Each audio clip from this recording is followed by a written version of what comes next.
sa kanya. Ba't ang nangyari, barrage of questions, that's why I'm asking. Bakit natin ginawa yun earlier?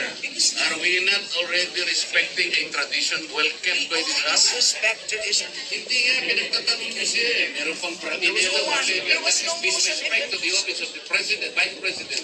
So ano na pinagtatanong niyo sa kanya eh. These questions never happened before.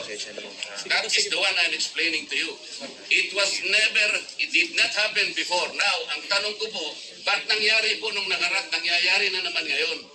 We are talking of the office, not the person. Motion was introduced. You may not like the person. You may not like her presence here. But you have to respect the office of the Vice President.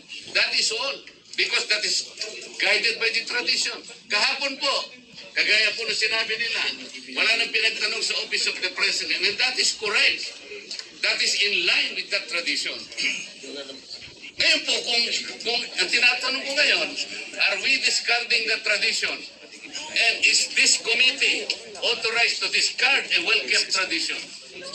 O kaya nga, then why are we intending to ask questions na naman at pinatawag nyo na naman kung sino-sino dito? That is why, kung hindi po kayo makakasagot, madam, ang tinanong ko na sa inyo, I am now moving.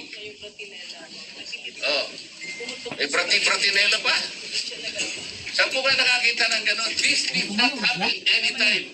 Yung pinatay nila yung Pang labing pitas taon ko na po ito. Alam nyo, Madam Stella, I was already here when the Vice President was Nolly Di Castro, when the Vice President was Binay, when Vice President... But you were also here in the last hearing. No motion was introduced.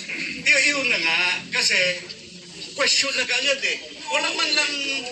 We can read the records. No, he did not introduce it. Nag-motion siya ngayon. hirap pala makaintindihan ni Stella. Yung status. Speaker lang kasi. The first thing is that is the manifestation.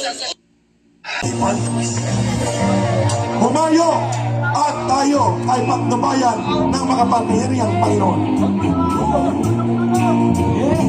Iligpit natin ang mga upuan, mga kapatid, mga basura, iligpit natin.